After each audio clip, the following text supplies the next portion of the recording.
Alright मेरे भाई, आज हम करेंगे केमिकल रिएक्शन एंड इक्वेशन। ठीक है, chemical reaction and equation class 10 science का क्लास 10।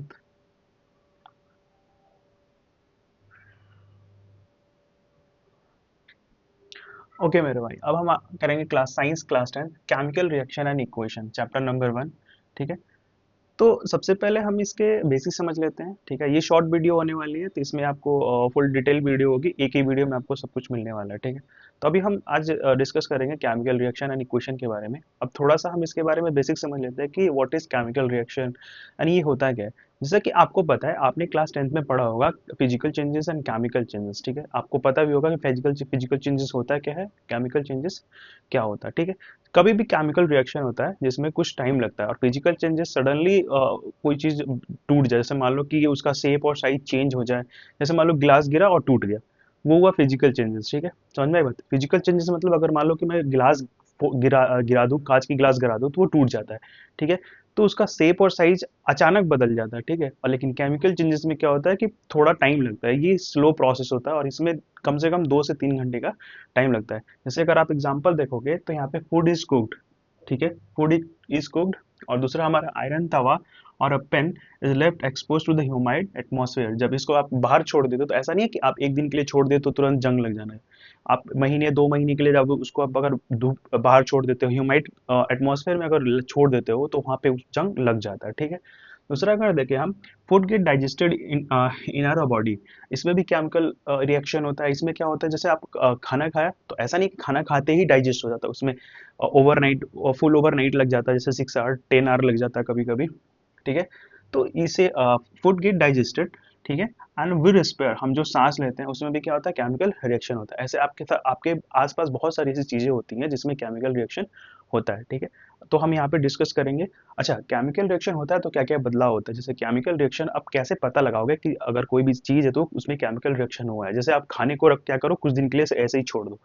अगर आप कुछ देर के लिए खाने को छोड़ दोगे, तो क्या होगा, खाना हमारा एक फॉल्स स्मेल करने लगता है, तो उसमें क्या होता है, केमिकल रिएक्शन होता है। ठीक है, लंबे टाइम तक खाने को छोड़ देना, वो भी केमिकल रिएक्शन है। आया समझ में, दूध से दही बन जाना, ये भी केमिकल रिएक्शन। तो बहुत सारे ऐसे चीजें आपके आसपास होती हैं जो केमिकल रिएक्शन के एग्जाम्पल हो सकती हैं। ठीक है, तो हम एक एक करके समझेंगे यहाँ पे। क्या अगर हमें पता लगाना हो कि केमिकल रिएक्शन हुआ है कि नहीं हुआ है, तो कुछ साइन होता है। जैसे मान लो कि अगर किसी चीज का कलर चेंज हो गया, ठीक है, यानी कि उसमें क्या हुआ, केमिकल रिएक्शन हुआ है। जैसे मान लो लोहा को आपने रखा, और लोहा वो ब्राउनिश कलर का उस पर लग गया है, तो यानी कि लोहे में अब जंग लग गई है। ठीक है, और भी बहुत सारी चीजें होती हैं। जैसे आपके आसपास, जैसे मान लो कि कोई चीज आपने रखा, वो खराब हो गया, वो भी केमिकल रिएक्शन है। ठीक है, जैसे आप फर्मेंटेशन करते हो, जैसे आप क्या करो कि आटे को गूंद करके कुछ टाइम के लिए रख दोगे, अगर होल नाइट के लिए रख दोगे, तो वो भी क्या होता है, उसमें भी केमिकल रिएक्शन होता है, उसमें फर्मेंटेशन होता है। ठीक है, उसमें भी केमिकल रिएक्शन होता है। तो केमिकल रिएक्शन अचानक नहीं हो जाता, उसको होने में 6 से 7 घंटे का टाइम लगता है। ठीक है, आई वाज समझ में। तो केमिकल रिएक्शन स्लो प्रोसेस होता है। ठीक है, अब तो केमिकल रिएक्शन के बारे में हम यहाँ पे देख लिए। अब देखते हैं केमिकल रिएक्शन एक्चुअली में होता क्या है। और यहाँ पे हम एक एग्जांपल से समझते हैं। जैसे यहाँ पे एक एग्जांपल मैंने लिखा है, अगर मान लो कि मैग्नीशियम ऑक्सीजन के साथ रिएक्ट करता है, तो क्या बनाता है, मैग्नीशियम ऑक्साइड बनाता है। ठीक है, अगर देखो यहाँ पे मैग्नीशियम, ठीक है, react with oxygen and gets magnesium oxide. ठीक है, यहाँ पे क्या एक आपके बुक में दिया होगा कि अगर हम मैग्नीशियम रिबन को, उसको अच्छे से घस करके और उसको जलाते हैं, तो जो उसकी ऐश बच जाती है, जो उसकी राख बच जाती है, उसी को बोलते हैं हम मैग्नीशियम ऑक्साइड। यानी कि मैग्नीशियम रिबन को जब हम जलाते हैं, तो मैग्नीशियम और ऑक्सीजन, उसके ऑक्सीजन, ठीक है, मैग्नीशियम रिबन, ठीक है, और यहाँ पे रिएक्ट करता है ऑक्सीजन के साथ, तो बनाता है हमारा क्या, मैग्नीशियम ऑक्साइड बनाता है। समझ में आई बात। इसे हम, जैसे अगर हम लिखे, तो मैग्नीशियम, ठीक है, Mg रिएक्ट विथ O2, ठीक है, तो क्या बनता है, MgO, यानी कि मैग्नीशियम ऑक्साइड यहाँ पे बनाता है। ठीक है, आई बात समझ में। अब ये क्या लिखा हुआ है, तो ये हमारा आगे हम समझेंगे कि इसको हम क्या कहते हैं। जैसे मैग्नीशियम, एक हम एग्जांपल इसे समझ लिया है कि मैग्नीशियम अगर ऑक्सीजन के साथ रिएक्ट करता है, तो मैग्नीशियम ऑक्साइड बनाता है, यानी कि यहाँ पे क्या हो रहा है, तो केमिकल रिएक्शन हो रहा है। ठीक है, केमिकल रिएक्शन। अब ये Mg क्या है, O2 क्या है, ठीक है, अब ये एरो क्यों लगा हुआ है, MgO क्यों लिखा हुआ है, तो ये आगे हम समझेंगे। Mg को, इसको हम क्या बोलते हैं, ठीक है, इसको हम क्या बोलते हैं, हम आगे हम यहाँ पे देखेंगे। ठीक है, ये एग्जांपल लिया केमिकल रिएक्शन का। तो केमिकल रिएक्शन में क्या होता है, दो रिएक्टेंट्स होते हैं, और हमारा यहाँ पे एरो हमें डायरेक्शन दिखाता है, एंड दूसरा हमारा एक क्या बनता है, इसको हम प्रोडक्ट कहते हैं। ठीक है, ये रिएक्टेंट्स और ये हमारा प्रोडक्ट, आगे हम इसको और डिटेल में समझने वाले हैं। ठीक, केमिकल रिएक्शन अभी अभी जस्ट मैंने लिखा था, उसी को हम बोलेंगे यहाँ पे केमिकल रिएक्शन। इसमें कुछ टर्म्स होते हैं, जैसे अगर हम बात करें chemical reaction, let's talking about what is a chemical equation. Alright, a chemical equation is a symbol. ठीक है, केमिकल इक्वेशन क्या होता है, तो एक सिंबल होता है, वे ऑफ रिप्रेजेंटेशन। ठीक है, क्या a chemical react equation is a symbol, way of represent reaction. ठीक है, एक सिंबॉलिक रिप्रेजेंटेशन होता है केमिकल रिएक्शन को दिखाने के लिए, एक सिंबॉलिक रिप्रेजेंटेशन होता है, जैसे नीचे एग्जांपल में दिया हुआ है। और ये क्या करता है, it show how reactants change into product. यहाँ पे रिएक्टेंट्स कैसे प्रोडक्ट में चेंज हो जा रहे हैं, इनको यहाँ पे सिंबलाइज करता है, यानी कि दिखाता है, using the chemical formulas and symbols. Chemical formulas और सिंबल्स का यूज करके इसमें दिखाता है कि कैसे रिएक्टेंट्स चेंज हो जाते हैं प्रोडक्ट के अंदर। ठीक है, अब ये रिएक्टेंट्स क्या होता है, प्रोडक्ट क्या होता है, तो देखो जो हमारे लेफ्ट हैंड साइड में लिखा हुआ है इसको हम बोलते हैं रिएक्टेंट्स। क्या बोलते हैं हम यहाँ पे, इसको हम बोलते हैं रिएक्टेंट्स। ठीक है, रिएक्टेंट्स। ठीक है, एरो हमारा क्या दिखाता है, तो डायरेक्शन ऑफ रिएक्शन, ये दिखाता है हमें direction of reaction, direction of reaction, ये दिखाता हमें कि डायरेक्शन ऑफ रिएक्शन, यानी कि दो रिएक्टेंट्स मिल करके यहाँ पे एक प्रोडक्ट को फॉर्म कर रहे हैं। ये हमारा जो न्यू सब्सटेंस फॉर्म्ड होता है उसे वो होता है। ठीक है, जैसे नया सब्सटेंस यहाँ पे अगर देखोगे तो Mg रिएक्ट किया है ऑक्सीजन के साथ, मैग्नीशियम ऑक्सीजन के साथ रिएक्ट कर रहा है, तो हमारा मैग्नीशियम ऑक्साइड यहाँ पे बना हुआ है। इसको हम क्या बोलते हैं, प्रोडक्ट। जो नया केमिकल रिएक्शन के बाद जो नया प्रोडक्ट फॉर्म होता है उसे हम बोलते हैं यहाँ पे प्रोडक्ट। ठीक है, समझ में आई बात, प्रोडक्ट। ठीक है, यहाँ पे प्रोडक्ट। ठीक है, तो यहाँ पे रिएक्टेंट्स हमारा जो होता है वो लेफ्ट साइड में लिखा जाता है, जो नया प्रोडक्ट फॉर्म होता है वो हमारा राइट साइड में होता है, और जो एरो होता है वो दिखाता है डायरेक्शन ऑफ एक रिएक्शन, कि रिएक्शन किस साइड में हो रहा है। ये देखोगे तो आपको ये अभी तो यहाँ पे सिंगल एरोस दिखाई देगा, कभी कभी क्या होता है यहाँ पे हाफ एरो इधर, ये हाफ एरो इधर, ऐसे भी होता है। इसको बोलते हैं डबल रिएक्शन यहाँ पे होता है, जैसे रिवर्स रिएक्शन हो सकता है, मतलब ये रिएक्शन आगे भी जा सकता है और ये रिएक्शन पीछे भी हो सकता है। कुछ सम केसेस में ऐसा होता है कि जो रिएक्शन होने के बाद जो प्रोडक्ट बन गया है उसको हम फिर से प्रोडक्ट रिएक्टेंट्स के फॉर्म में बदल सकते हैं, तो उसमें यहाँ पे की एरो हमारा दिखाई देता है। आया समझ में, ठीक है। तो यहाँ पे हमने केमिकल इक्वेशन के बारे में पढ़ लिया, तो केमिकल इक्वेशन क्या होता है एक बार और समझ लेते हैं। Chemical equation is the symbolic way of representation, ठीक है, रिएक्शन। ठीक है, it show the product change into, it show how product change into product. ठीक है, reactants change into product and chemical formulas and symbols. हम chemical formulas और symbols का use करके हम ये दिखाते हैं कि कैसे रिएक्टेंट्स मिल करके प्रोडक्ट फॉर्म कर रहा है। ठीक है, आई बात समझ में। तो ये हमारा केमिकल रिएक्शन हो गया। अब आगे हम बढ़ते हैं। Let's be talking about a part of chemical equation. हम थोड़ा सा केमिकल इक्वेशन के पार्ट्स के बारे में यहाँ पे पढ़ लेते हैं। जैसे पहला हमारा देखोगे तो रिएक्टेंट्स। रिएक्टेंट्स क्या होता है बेटा, तो substances that take a part in a reaction. ठीक है, यानी कि जो रिएक्शन में पार्ट लेते हैं उनको हम क्या बोलते हैं, रिएक्टेंट्स। अभी हमने जस्ट अभी देखा मैंने कि रिएक्टेंट्स होते क्या, रिएक्टेंट्स क्या होते हैं, तो substances that take a part, ठीक है, इन द रिएक्शन, जो रिएक्शन में पार्टिसिपेट करते हैं उनको बोलते हैं हम यहाँ पे सब्सटेंस रिएक्टेंट्स। ठीक है, प्रोडक्ट क्या होता है, substances formed after the reaction, reaction होने के बाद जो नया सब्सटेंसेस बनता है उसको हम बोलते हैं प्रोडक्ट। ठीक है, एरोस क्या दिखाता है, तो अभी हमने बात किया, shows that a direction of the reaction. ये क्या दिखाता है, तो रिएक्शन का डायरेक्शन दिखाता है कि रिएक्शन किस तरफ हो रहा है। ठीक है, समझ में आई बात। तो ये कुछ पार्ट हमारे हुए। ठीक है, आगे हम और भी पढ़ेंगे इसके बारे में। Let's be talking about a balanced chemical equation. What is balanced chemical equation? अब केमिकल इक्वेशन बैलेंस ही क्यों होना चाहिए, तो जैसे हमने लॉ ऑफ कंजर्वेशन में पढ़ा है कि ना तो एनर्जी क्रिएट होती है और ना ही डिस्ट्रॉय होती है, बस एक फॉर्म से दूसरे फॉर्म में चेंज होती है। तो इसीलिए हमें इक्वेशन में भी देखना होगा कि number of atom in both directions will be same, हमें करना होगा। ठीक है, नंबर ऑफ एलिमेंट जो होंगे दोनों डायरेक्शन में वो सेम करना होगा। जैसे अगर देखें, अ chemical equation is sorry a balance chemical equations is equation in which element of atom in each element, ठीक है, समझ में आई बात, is equal the both direction. ठीक है, यानी कि दोनों साइड हमें एक जो एंड नंबर ऑफ एटम्स हैं वो बराबर होने चाहिए। नंबर ऑफ एटम्स के जो है वो बराबर होने चाहिए दोनों साइड, लेफ्ट हैंड साइड में और बोथ हैंड साइड, यानी कि हमारा जो रिएक्टेंट्स है उसमें और जो प्रोडक्ट फॉर्म हो रहा है उसमें दोनों में क्या होना चाहिए, तो हमें बराबर होना चाहिए। अच्छा, केमिकल इक्वेशन बेसिकली होता क्या है, यहाँ पे कोई भी नया चीज बनता है या फिर बिगड़ता है तो उसमें उसके नंबर ऑफ एलिमेंट इक्वल होते हैं, ठीक है। यानी कि जितना रिएक्टेंट्स में होगा उतना ही प्रोडक्ट में भी होगा, ठीक है। अगर ऐसा होता है मतलब, यानी कि हमने पढ़ा हुआ है लॉ ऑफ कंजर्वेशन, उसके अकॉर्डिंग। और यहाँ पे एटम को ना हम क्रिएट कर सकते हैं, ना ही हम एटम को डिस्ट्रॉय कर सकते हैं।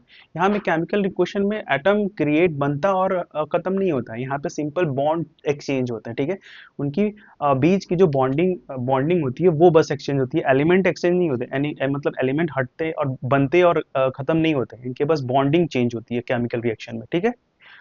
तो अब जैसे हमने पढ़ा कि केमिकल रिएक्शन में एलिमेंट सेम होना चाहिए, तो हमें आना चाहिए ना, बैलेंस करने तो आना चाहिए। तो हम इसको बैलेंस कैसे करेंगे, तो हम केमिकल इक्वेशन को बैलेंस करना थोड़ा सीख लेते हैं। जैसे यहाँ पे देखोगे, तो हम सबसे पहले हम रिएक्टेंट साइड में एंड हम प्रोडक्ट साइड में देखेंगे कि नंबर ऑफ एलिमेंट कितने हैं। आपको बेसिक बुक में दिया होगा, आप उस बुक में दिया है तो उस मेथड से हम नहीं करने वाले हैं, थोड़ा सा हम उस वैसे भी देख लेते हैं। तो बुक में देखोगे तो यहाँ बॉक्स बना के रखा है, ठीक है। ऐसे बॉक्स बना लेंगे हम, सबसे पहले स्टेप फर्स्ट में हम बॉक्स बना लेंगे। अब जो भी हमें कोफिशिएंट लिखना होगा, हम इनके कोफिशिएंट में लिखेंगे। हमने मैथ में पढ़ा कोफिशिएंट, तो हम इनके कोफिशिएंट, यानी कि हमें एफ के अंदर कोई बदलाव करना होगा तो हम इसके अंदर नहीं करेंगे, इस बॉक्स के अंदर नहीं करेंगे, हम इसके बाहर करेंगे। अगर हम H2O के अंदर हमें कोई चेंजेस करना होगा तो हम इस बॉक्स के बाहर करेंगे। अगर Fe3O4 में अगर हमें कुछ चेंज करना होगा तो हम इस बॉक्स के बाहर करेंगे, और इसमें अगर H2O में करना होगा तो इस बॉक्स के बाहर में करेंगे। तो सबसे पहला स्टेप हमारा होता है, हमने बॉक्स बना लिया। अब इनके एटम्स के एटम्स देखते हैं, नंबर ऑफ एटम्स देखते हैं इन ईच एलिमेंट। हम हर एक एलिमेंट के एटम्स को देखते हैं। जैसे यहाँ पे देखेंगे तो सबसे पहले क्या करते हैं, हम यहाँ पे सबसे बड़ा इक्वेशन लेते हैं जिसमें नंबर ऑफ एलिमेंट ज्यादा हो, ठीक है। अगर देखोगे तो यहाँ पे Fe3O4 में एलिमेंट ज्यादा है, तो हम इसको ट्राई करते हैं पहले इसको बैलेंस करना, ठीक है। जैसे यहाँ पे देखोगे तो हमें यहाँ पे Fe3 दिख रहा है, ठीक है। और यहाँ पे हमें एक ही Fe दिख रहा है, तो हम क्या करेंगे, इधर भी तो हमें 3 एलिमेंट होना चाहिए Fe का। यहाँ पे अगर 3 एलिमेंट Fe का है तो यहाँ भी हमें 3 एलिमेंट होने ही चाहिए, ठीक है। तो यहाँ पे 3 एलिमेंट है, तो यहाँ पे 3 बनाने के लिए हम यहाँ पे 3 लिख लेते हैं, ठीक है। Fe3 हो गया हमारा, इतनी बात समझ में। अब देखोगे यहाँ पे H2O है, ठीक है। और यहाँ पे ऑक्सीजन कितना है, तो हमारे यहाँ पे ऑक्सीजन कितना दे रखा है, तो 4 एलिमेंट हमारा ऑक्सीजन के, यहाँ पे हमारा 4 एलिमेंट है, ठीक है। यानी कि यहाँ पे अगर हमें 4 एलिमेंट ऑक्सीजन का दे रखा है तो हमें भी इधर 4 एलिमेंट ऑक्सीजन का होना चाहिए। तो हम यहाँ पे क्या करेंगे, सिंपल यहाँ पे हम 4 लगा देते हैं, ठीक है। ये हम 4 लगा देते हैं, तो यहाँ पे 4 एलिमेंट ऑक्सीजन का हो गया। लेकिन देखोगे यहाँ पे हाइड्रोजन का एलिमेंट बदल गया, यानी कि हाइड्रोजन का एलिमेंट क्या बदल गया, तो यहाँ पे ध्यान से देखोगे तो यहाँ पे हाइड्रोजन कितना हो गया, 8 हो गया, 4 टू जा, यहाँ पे देखो 4 टू जा 8, यानी कि 8 एलिमेंट हाइड्रोजन का हो गया। तब इस साइड हाइड्रोजन अनबैलेंस्ड हो गया, ठीक है। अब फिर इधर अगर अनबैलेंस्ड हो गया तो हम इधर भी बैलेंस करना पड़ेगा, ठीक है। तो यानी कि यहाँ पे हम क्या करेंगे, 4 हम ऐड कर देंगे, अगर यहाँ पे 4, तो हमारा ये बैलेंस्ड इक्वेशन, जो नया इक्वेशन हमारा बन के आएगा वो बन के आएगा हमारा 3Fe प्लस 4H2O, और हमारा बनेगा Fe3, ठीक है। हमारा जो नया बनेगा वो Fe3 बनेगा, O4 बनेगा, एक मिनट, O4 बनेगा और प्लस हमारा 4H2 बनेगा, ठीक है। अब ये हमारे सारे एलिमेंट लेफ्ट हैंड साइड, यानी कि हमारे रिएक्टेंट साइड में और हमारे प्रोडक्ट साइड में भी एलिमेंट के जो एटम्स होंगे वो सारे बराबर होंगे, ठीक है। तो इस तरीके से हम केमिकल इक्वेशन को बैलेंस करेंगे। थोड़ा सा एक बार हम रिवाइज कर लेते हैं केमिकल इक्वेशन को बैलेंस करते कैसे करते हैं। तो हम ऐसे बॉक्स बना लेंगे, नहीं भी बनाओगे तो नहीं, कोई बात नहीं है। आप जैसे ही अपने बहुत सारे क्वेश्चन को आप जब एक प्रैक्टिस करोगे तो आपको ये आ जाएंगे, ठीक है। क्या करेंगे, बॉक्स बना लेंगे, रिएक्टेंट साइड और प्रोडक्ट साइड दोनों साइड में हम एटम एलिमेंट्स के एटम को कंपेयर करेंगे, ठीक है। हम उनको चेंज करेंगे। अब मान लो कि इधर हमने चेंज किया तो हमें इधर का भी अनबैलेंस्ड हो गया, तो जब इधर भी हमें बैलेंस करना पड़ेगा, ठीक है। तो ये तब तक करना पड़ेगा जब तक दोनों साइड के एलिमेंट हमारे सेम नहीं हो जाते। कैसे किया हमें समझ में आया, हम बॉक्स बना लिए, ठीक है। उसके बाद हम सबसे जो बड़ा वाला जो जो सबसे बड़ा एलिमेंट जिस के पास सबसे ज्यादा एलिमेंट है उसको हम पकड़ेंगे, और उसके एलिमेंट को इक्वेशन में हम इक्वल कर बराबर करना शुरू करेंगे। और जैसे हम बराबर करना शुरू करेंगे तो धीरे धीरे दोनों साइड में इक्वेशन बराबर हो जाएगा, ठीक है। आई बात समझ में, तो समझ में केमिकल बैलेंस केमिकल इक्वेशन क्या होता है वो समझ लिया, कैसे बैलेंस करते हैं हमने वो भी सीख लिया, ठीक है। Okay, let's not talking about writing symbols of physical state, ठीक है। थोड़ा सा और इंफॉर्मेटिव बनाने के लिए केमिकल इक्वेशन को थोड़ा सा यहाँ पे फिजिकल स्टेट रिप्रेजेंट करना इक्वेशन में बहुत जरूरी होता है, ठीक है। जैसे to make a chemical equation more informative, the physical state of a reactants and products are mentioned along with their chemical formulas if it is necessary to specify them, ठीक है। यहाँ पे बहुत ही जरूरी होता है कि जब हम केमिकल फार्मूला, अभी तक जो हमने केमिकल फार्मूला लिखा उसमें कहीं भी स्टेट नहीं दिया हुआ था कि गैस है, लिक्विड है या फिर एक्वस है, तो कैसा है ये लिखना बहुत जरूरी होता है, ठीक है। वो होता कैसा है, तो सिंबलाइज फॉर्म में लिखा होता है। जैसे अगर आप देखोगे तो सॉलिड लिखना हो तो हम यहाँ पे एस लगा देते हैं, ठीक है। लिक्विड लिखना तो हम यहाँ पे एल लगा देते हैं। अगर हमें गैस को दिखाना तो हम जी लगा देते हैं, ठीक है। अगर हमें एक्यू लिखना है, यानी कि एक्वस, एक्वस क्या होता है, वाटर इन द सॉल्वेंट, ठीक है। जैसे अगर बात करूं मैं तो NaCl, NaCl अगर मैं लिखूंगा तो यहाँ पे AQ लगा दूंगा, यानी सिर्फ पता चलेगा जो हमारा एक ये एलिमेंट है वो एक्वस है, ठीक है। अगर मुझे लिखना हो HCl, यहाँ पे मैं एक भी लगा दूंगा, ठीक है। अगर मुझे लिखना हो यहाँ पे लिक्विड में, तो मैं मान लो लिक्विड लिखना है तो H2O लिख देता हूँ, तो यहाँ पे L लगाऊंगा, ठीक है। अगर मुझे गैस लिखना है तो CO2 लिख सकता हूँ मैं, CO2 यहाँ पे जी लगाऊंगा, सॉरी गैस, हाँ ऐसे जी लगाऊंगा, क्यों नहीं जी लगाऊंगा, ठीक है। यानी कि इनका जो फिजिकल स्टेट है केमिकल इक्वेशन में वो मेजर करना थोड़ा इंपॉर्टेंट हो जाता है, स्पेसिफाई करना इंपॉर्टेंट हो जाता है। तो अभी तक इक्वेशन में हम नहीं कर रहे थे, अब जब हमने पढ़ लिया है तो जब भी हम केमिकल इक्वेशन लिखेंगे तो उनका स्टेट बताना, डिफाइन करना बहुत जरूरी है केमिकल इक्वेशन में। अदरवाइज आप केमिकल इक्वेशन लिख के तो आओगे लेकिन आपको लगेगा कि अरे मैंने तो सारा सही किया, बट यहाँ पे गलत हो जाएगा जब तक आप इनके स्टेट को स्पेसिफाई नहीं करोगे, ठीक है। स्पेसिफाई कैसे करना वो हमने देख लिया, यहाँ पे हमें स्पेसिफाई कैसे करना वो भी हमने देख लिया, ठीक है। तो ये थोड़ा सा केमिकल इक्वेशन को और इन्फॉर्मेटिव बना देता है कि अगर कोई भी केमिकल इक्वेशन आपने लिखा है तो उसको कोई और भी आके पढ़ेगा तो कौन कौन से एलिमेंट, लिक्विड है, गैस है या फिर एक्वस है, तो ये वो इजिली आइडेंटिफाई कर सकता है, ठीक है। समझ में आई बात, ठीक है। हम आगे बढ़ते हैं। Okay, now we're talking about a chemical type of chemical equations, ठीक है। how many type of chemical equation, here it is, first equations is combination reaction, all right, combination reaction, heading our mission, but here it is the combination reactions, ठीक है। यहाँ पे हम लिख लेते हैं यहाँ पे combination reactions, ठीक है।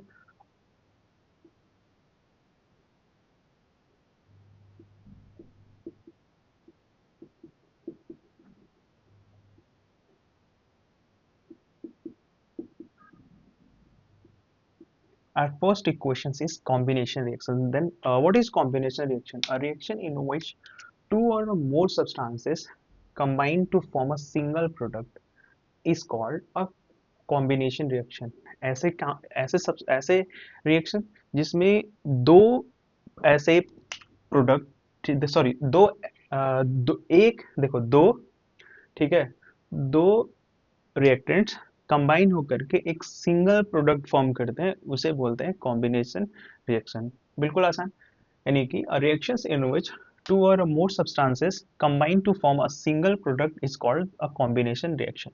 जैसे यहाँ पे देखोगे तो CaO, यहाँ पे CaO क्विक लाइम हमारा जो होता है सॉलिड फॉर्म में होता है, अगर वो वाटर के साथ रिएक्ट करता है तो हमारा बनाता है स्लैक्ट लाइन, ठीक है। यानी कि बनाता है CaOH ट्वाइस, जो एक्वस सोल्यूशन में होता है, यानी कि हमारा ये स्लैक्ट लाइन बनाता है, यानी कि क्विक लाइम, मतलब यहाँ पे CaO, ठीक है, और वाटर के साथ रिएक्ट करता है, यानी कि H2O के साथ रिएक्ट कराता है, तो हमारा बनता है यहाँ पे सिलेक्ट लाइम CaOH ट्वाइस, ठीक है। आई बात समझ में। और जब भी कॉम्बिनेशन रिएक्शन होता है तो इस मतलब जब ये रिएक्शन हो रहा होता है तो इस रिएक्शन में हमारा साथ ही साथ प्रोडक्ट के साथ ही साथ हीट प्रोड्यूस करता है, ठीक है। तो यहाँ पे कॉम्बिनेशन रिएक्शन में हीट प्रोड्यूस होता है, ठीक है। यानी रिएक्शन जब भी होता है तो हीट प्रोड्यूस होता है, लेकिन इस वाले रिएक्शन में क्या होता है, हीट प्रोड्यूस हो रहा होता है प्रोडक्ट के साथ साथ, ठीक है, हीट प्रोड्यूस हो रहा होता है, ठीक है। आई बात समझ में। तो कॉम्बिनेशन रिएक्शन में सिंपल दो रिएक्टेंट्स होने चाहिए और एक प्रोडक्ट फॉर्म होना चाहिए, ठीक है, उसे हम बोलेंगे कॉम्बिनेशन रिएक्शन। तो आ जाए कभी कॉम्बिनेशन रिएक्शन में तो आप एक एग्जाम्पल और ये डेफिनेशन आप लिख सकते हैं कॉम्बिनेशन रिएक्शन का, ठीक। अगला रिएक्शन देखते हैं हम अपना। Now let's talking about decomposition reaction. In type of reaction, our reaction number two, called decomposition reaction. A decomposition reaction is chemical reaction in which one compound break down into two or more simple substances. All right. In in this type of chemical reaction, any decomposition reaction, are basically talking about a decomposition reaction is chemical reaction in which one's compound, यहाँ पे एक reactant होगा हमारा, वो टूट करके दो या दो से अधिक सब्सटेंसेस फॉर्म करेगा, यानी कि दो या दो से अधिक प्रोडक्ट फॉर्म करेगा। तो ऐसा रिएक्शन जिसमें एक रिएक्टेंट दो या दो से अधिक प्रोडक्ट फॉर्म कर रहा हो, ऐसे रिएक्शन को हम बोलते हैं डिकम्पोजिशन रिएक्शन। आई वाज में डिकम्पोजिशन रिएक्शन, जैसे यहाँ पे a decomposition reaction in which a chemical reaction in which two compounds or a breakdown into two or a more simple substances. All right, and here it is example: CaO3 calcium carbonate change into calcium hydroxide and carbon dioxide. All right, यानी कि CaO thrice change into CaO and carbon dioxide. All right, यहाँ पे decomposition reaction में देखोगे तो हमारे पास एक reactant है, दो प्रोडक्ट फॉर्म कर रहा है। पहला प्रोडक्ट हमारा बन रहा है कैल्शियम ऑक्साइड, ठीक है, और दूसरा प्रोडक्ट हमारा बन रहा है कार्बन डाइऑक्साइड। ऑलराइट, यानी कि calcium carbonate breaks down into calcium oxides and carbon dioxide. Alright, clear? यहाँ पे हमारा डिकम्पोजिशन रिएक्शन समझ में आया, यानी कि ऐसा रिएक्शन जिसमें एक रिएक्टेंट दो या दो से अधिक प्रोडक्ट फॉर्म करती है, उसे हम बोलते हैं डिकम्पोजिशन रिएक्शन। और हम थोड़ा डिटेल में समझते हैं डिकम्पोजिशन रिएक्शन के बारे में। इलेक्ट्रोलिसिस डिकम्पोजिशन, यहाँ पे थोड़ा सा डिकम्पोजिशन को थोड़ा सा और एलोबरेट किया जा रहा है। तो यहाँ पे इलेक्ट्रोलिसिस डिकम्पोजिशन क्या होता है? तो किसी भी रिएक्शन में अगर when a compounds using electricity, किसी भी रिएक्शन को परफॉर्म होने के लिए अगर हम इलेक्ट्रिसिटी का यूज करेंगे तो इलेक्ट्रो डिकम्पोजिशन रिएक्शन हमारा होगा, यानी कि एक रिएक्टेंट्स होना चाहिए। अब होगा कब? तो एक रिएक्टेंट्स और एक से ज़्यादा प्रोडक्ट होना चाहिए, यानी कि डिकम्पोजिशन, और थ्रू इलेक्ट्रिसिटी कराया जा रहा है रिएक्शन, यानी कि हमें बोलेंगे इसको इलेक्ट्रोलिसिस डिकम्पोजिशन। ठीक है, यहाँ पे ऐसा कोई सिंबल है नहीं, ठीक है, मैंने बस ऐसे ही बताया है। इसको बोलते हैं इलेक्ट्रिक करंट, मैं इसको इलेक्ट्रिक करंट बोल रहा हूँ। अच्छा, अगर मान लो किसी एरो के ऊपर कुछ लिखा हुआ है तो इसको बोलते हैं कैटलिस्ट। और कैटलिस्ट क्या करता है? तो कैटलिस्ट बेटा कुछ नहीं करता है, यहाँ पे कैटलिस्ट रिएक्शन को उत्तेजित करता है, मतलब रिएक्शन कराने में हेल्प करता है, बल्कि खुद पार्टिसिपेट नहीं करता रिएक्शन में। आप यहाँ पे रिएक्शन में पार्टिसिपेट नहीं करता, ये बस रिएक्शन को आगे बढ़ाने का काम करता है। यानी कि कैटलिस्ट, यानी जैसे आपके दो दोस्त के बीच में लड़ाई हो रही हो और तीसरा दोस्त आकर के एक को उकसा के चला जाए कि बेटा चल तू देख, मार मैं देख लूंगा, ठीक है, और वो धीरे से कहीं कट ले, तो उसे ही बोलते हैं यहाँ पे कैटलिस्ट, यानी कि कैटलिस्ट की तरह वर्क करता है, यानी कि आग में घी की तरह काम करता है, रिएक्शन को कराने में हेल्प करता है, बट खुद रिएक्शन में भाग नहीं लेता, यानी कि वो प्रोडक्ट साइड में आपको दिखेगा नहीं। समझ में आया?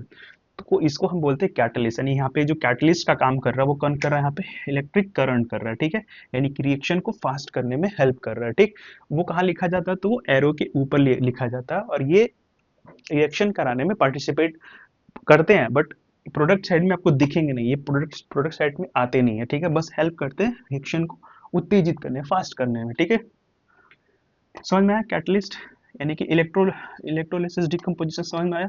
ठीक, आगे हम बढ़ते हैं अपना। थर्मल डिकम्पोजिशन क्या होता है? When decomposition reactions is carried out by heating, it's called thermal decomposition.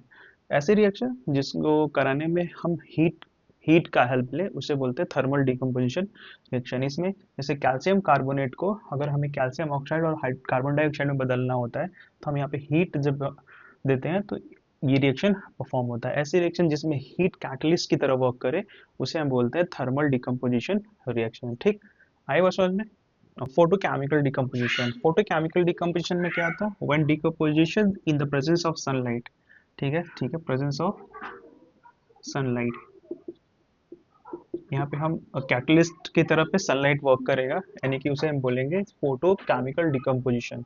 यानी कि किसी भी इक्वेशन में अगर सनलाइट की हेल्प से रिएक्शन परफॉर्म हो रहा है उसे बोलेंगे हम फोटो केमिकल डिकम्पोजिशन रिएक्शंस। ठीक है, यहाँ पे देखोगे तो AgCl with the help of sunlight form कर रहा है Ag प्लस Cl2, यानी कि यहाँ पे Ag और Cl2 बन रहा है। एक रिएक्टेंट ठीक है, एंड मोर टू प्रोडक्ट्स, ठीक है, टू प्रोडक्ट और more than two product, identification of decomposition reaction. All right, and that is the end of your decomposition reactions. Now let's talking about another type of reaction, displacement reaction. What is displacement reaction?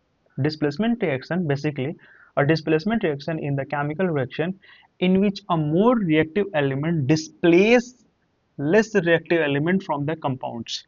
यहाँ पे decomposition reaction का sorry displacement reaction का मतलब हो गया कि यहाँ पे जो ज्यादा रिएक्टिव एलिमेंट्स होगा वो लेस रिएक्टिव एलिमेंट्स को डिस्प्लेस कर देगा, हटा देगा, ठीक है, यानी कि डिकम्पोजिशन रिएक्शन, ठीक है, और डिकम्पोजिशन है displacement reaction, sorry a dis hmm, a displacement reaction is the chemical reaction, ठीक है, in which more reactive chemical displace less reactive element from its compound, यानी कि यहाँ पे ज्यादा रिएक्टिव एलिमेंट जो होगा वो कंपाउंड से लेस रिएक्टिव एलिमेंट को बाहर निकाल देगा, ठीक है, यानी कि उसको डिस्प्लेस कर देगा, that's why called a displacement reaction. Alright, यानी कि अगर देखोगे तो zinc react with CuSO4 copper sulphate, अगर यहाँ पे रिएक्ट कर रहा है तो क्या बन रहा है, जिंक सल्फेट बन रहा है और यहाँ हमारा कॉपर बन रहा है, यानी कि यहाँ पे zinc is the more reactive, इसमें जिंक ज्यादा रिएक्टिव है than copper, and zinc displace a copper from it's a solution. Zinc क्या कर रहा है, कॉपर को डिस्प्लेस कर दे रहा है, इसमें डिस्प्लेस कर दे रहा है इस रिएक्शन में कॉपर को, यानी कि जिंक ज्यादा रिएक्टिव है इसलिए कॉपर को डिस्प्लेस कर दे रहा है, ठीक है, आई बात समझ में। It's talking about double displacement reaction. What is double displacement reaction? A double displacement reaction is chemical reaction in which two compounds exchange their ions to form two new compounds, ठीक है, यहाँ पे डबल डिस्प्लेसमेंट रिएक्शन में दो नए compounds अपने ions को exchange करके दो नए कंपाउंड्स फॉर्म करते हैं, उसे बोलते हैं हम डबल डिस्प्लेसमेंट रिएक्शन। इसमें दो रिएक्शन हम देखेंगे यहाँ पे, एक हमारा प्रेसिपिटेट रिएक्शन होगा, ठीक है, तो हम पढ़ते हैं प्रेसिपिटेट, जब कोई केमिकल रिएक्शन होता है, ठीक है, और उसमें एक इनसॉल्यूबल कोई सब्सटेंस बन जाता है, उसी को हम बोलते हैं प्रेसिपिटेट। जो यहाँ पे कह रहा है कि one of the compound formed in insoluble solid it's called precipitate. जैसे यहाँ पे अगर रिएक्शन देखेंगे तो Na2SO4 प्लस BaCl2, यहाँ पे बन रहा है BaCl4, और जो BaSO4 बन रहा है, तो जो BaSO4 है वो एक वाइट प्रेसिपिटेट है जो केमिकल पे फॉर्म होता है, ठीक है। यहाँ पे केमिकल इक्वेशन जब होता है जिसमें एक कोई प्रेसिपिटेट बन जाता है, जैसे यहाँ पे BaSO4 जो है एक प्रेसिपिटेट बन रहा है जो केमिकल इक्वेशन के केमिकल रिएक्शन में जो नीचे पेंदी में बैठ जाता है, ठीक है, रिएक्शन जब कराओगे तो वहाँ पे एक नीचे पेंदी में इनसॉल्यूबल होगा, जो सॉल्व नहीं हो पाएगा उसे बोले इनसॉल्यूबल, वो हमारे यहाँ पे BS4 है, आई बस समझ में। BA4 है बेटा, BASO4 है, ठीक है। What is oxidation? Let's talking about oxidation. Oxidation is a process in which a substances gain oxygen, loss होगा यहाँ पे loss इलेक्ट्रॉन, ठीक है। ऑक्सीडेशन वो प्रोसेस होता है जिसमें ऑक्सीजन गेन होता है, ठीक है, ऑक्सीजन गेन होता है, हाइड्रोजन लॉस होता है या फिर इलेक्ट्रॉन लॉस होता है, ठीक है, तो उसे हम बोलते हैं, ऐसी रिएक्शन को बोलते हैं हम ऑक्सीडेशन। एग्जाम्पल के लिए देखोगे तो यहाँ पे एग्जाम्पल के लिए देखोगे कि यहाँ पे Cu और H2 है ना, तो बन रहा है Cu प्लस H2O। यहाँ पे देखोगे ऑक्सीजन गेन हो रहा है, यानी कि copper oxide is reduced and gain hydrogen, यहाँ पे हाइड्रोजन गेन हो रहा है, ठीक है, आया समझ में, यानी कि CuO H2O Cu plus H2O, तो यहाँ पे कॉपर ऑक्साइड रिड्यूस्ड हो रहा है और ऑक्सीजन यहाँ पे गेन हो रहा है। दूसरे में N2, ठीक है, 3H2O, तो बन रहा है यहाँ पे 2NH3 और यहाँ पे नाइट्रोजन इज रिड्यूस, यहाँ पे नाइट्रोजन रिड्यूस कर दिया जा रहा है। तो ऐसा रिएक्शन जिसमें ऑक्सीजन गेन हो रहा हो, ठीक है, हाइड्रोजन लॉस हो रहा हो और एलिमेंट या तो एलिमेंट लॉस हो रहा हो, तो ऐसे रिएक्शन को हम क्या बोलेंगे, oxidation reaction. I was talking about redox reaction. Redox is the process, redox क्या होता है, एक प्रोसेस होता है in which substances loss of oxygen और गेन हाइड्रोजन और गेन इलेक्ट्रॉन्स, ठीक है, यहाँ पे ऐसा रिएक्शन जिसमें ऑक्सीजन की लॉस हो रही हो और हाइड्रोजन गेन हो रहा हो और इलेक्ट्रॉन्स गेन हो रहे हैं, उसे बोलते हैं हम रिडॉक्स रिडॉक्स रिएक्शन, ठीक है, जैसे देखोगे यहाँ पे Cu प्लस H2O बन रहा CuH2O, यानी कि copper oxide is reduced and gain the hydrogen, ठीक है, यहाँ पे अगर हाइड्रोजन गेन हो तो ऐसे रिएक्शन को बोलते हैं रिडॉक्स रिएक्शन। समझ में आई बात redox reaction? All right, redox reaction, what is redox reaction? When oxidation and reduction, ठीक है, ऑलवेज अकर टुगेदर, ठीक है, is called the redox reaction, ठीक है, जब ऑक्सीडेशन और रिडक्शन, ठीक है, ऑक्सीडेशन और रिडक्शन दोनों एक साथ हो रहे हैं उसे बोलते हैं रिडॉक्स रिएक्शन, ठीक है। यहाँ पे देखोगे Zn, ठीक है, और यहाँ पे हमारा ZnO, तो इसे बोलेंगे ऑक्सीडेशन रिएक्शन। CuO और Cu तो यहाँ हमारा हो रहा है रिडक्शन। आई समझ में? आई बात समझ में? जैसे रिडॉक्स रिएक्शन क्या होता है, जब ऑक्सीडेशन और रिडक्शन दोनों साथ में हो रहे हो तो उसे बोलते हैं हम यहाँ पे ऑक्सीडे रिडॉक्स रिएक्शन, ठीक। समझ में आ गया redox reaction? Okay, now let's talking about corrosion. Corrosion क्या होता है उसे देख लेते हैं हम यहाँ पे। Corrosion is the slow process, corrosion एक स्लो प्रोसेस हो रहा है in which the metals are damage due to the chemical reduction with air moistures और अदर सब्सटेंसेस। यहाँ पे आपने देखा होगा कि जब भी हम छत के ऊपर मेटल की कोई भी एलिमेंट यानी चेयर, टूटी चेयर, खाट, कुछ भी अगर छोड़ देते हैं तो वो कुछ देने के बाद रेड ने उसमें एक ब्राउनिश कलर आ जाता है, ठीक है, तो उसी ब्राउनिश कलर को हम बोलते हैं यहाँ पे कि जंग लग गया, यानी कि यहाँ पे रस्ट हो गया, यानी कि रस्टिंग हो गई है, ठीक है।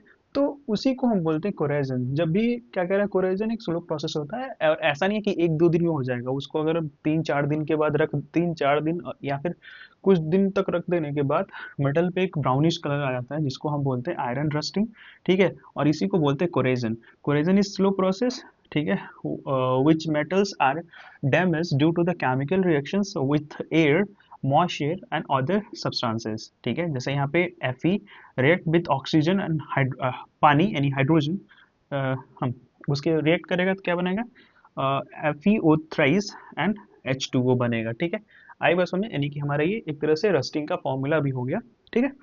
तो जैसे आप इसको लिखने के लिए आता है, मतलब एक पैराग्राफ लिखने के लिए आएगा, तो व्हाट इज कोरेजन आप लिख लेना कि कोरेजन एक स्लो प्रोसेस होता है जिसके अंदर मॉइस्चर के हेल्प से और एयर के हेल्प से एक ब्राउनिश सब्सटेंसेस फॉर्म हो जाता है जिसको हम रस्टिंग बोलते हैं, ठीक है। आई बस समझ में? दूसरा, और इसमें क्या क्या हार्मफुल है, तो हमारी मेटल की जो भी चीज़ें जैसे ब्रिज हो गया, फ्लाईओवर हो गया, ये बहुत जल्दी खराब हो जाते हैं, इसमें रस्टिंग हो जाती है, समझ में आई बात? तो वो हार्मफुल चीज, ये हार्मफुल होता है। कोई भी आयरन की चीज अगर हम उसको खुले में रख देते हैं तो ऑक्सीजन और हवा से रिएक्ट करके क्या होता है, कोरेजन हो जाता है, वो चीज़ें जल्दी खराब हो जाती हैं। और दूसरी बात होती है प्रिवेंट कैसे करते हैं। प्रिवेंट करने के लिए हम उस पर क्या करते हैं, हम अपने घरों के जो विंडोज होती हैं उनमें हम पेंटिंग करते हैं, या फिर जो शटर होती है उसमें ग्रीसिंग करते हैं, ठीक है, तो पेंटिंग और ग्रीसिंग से इसको प्रिवेंट कर सकते हैं, ठीक है। तो एक तरीके से 5 नंबर में आ सकता है, तो इसको आप ये डेफिनेशन लिख लेना, प्रिवेंट कैसे करते हैं ये लिख लेना, और इसके हार्मफुल कैसे है ये लिख लेना, ठीक है। तो कोरेजन आपको समझ में आ गया। Rancidity is the process in which fats and airs, sorry, oils gets oxidized when exposed to the air, ठीक है, and resulting the bad smell and bad fats, ठीक है।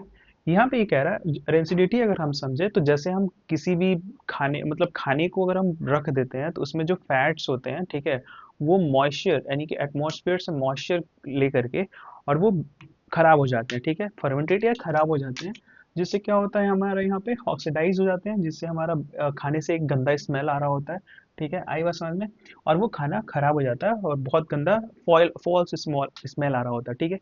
तो बात आएगी इसको प्रिवेंट कैसे करते हैं, तो प्रिवेंट हम देखेंगे चिप्स में या फिर किसी भी पैकेट फूड में, उसमें नाइट्रोजन गैस डाला जाता है उसको प्रिजर्व करने के लिए। और दूसरा हम कैसे उसको हम रेफ्रिजरेट कर सकते हैं, डीप फ्रीज कर सकते हैं, उसको खराब ना हो, ठीक है, तो इसको प्रिवेंट कर सकते हैं। हार्मफुल क्या होगी, तो चीज़ें बहुत जल्दी खराब हो जाती हैं, बहुत गंदा स्मेल करता है, खाने के लायक नहीं होता, खाने के बाद हमें कॉलरा हो गया, मतलब खाने के बाद हमें हमारे पेट खराब हो सकता है, ठीक है। तो ये हमारा रहा रेंसिडिटी, ठीक है। अगर बच्चों आपको, आप यहाँ तक आ गए हो पढ़ते पढ़ते और आपको समझ में आ रही है, तो चैनल को सब्सक्राइब कर लेना, दोस्तों में शेयर कर लेना, ठीक है। मिलते हैं हम अगले चैप्टर के साथ। Thank you.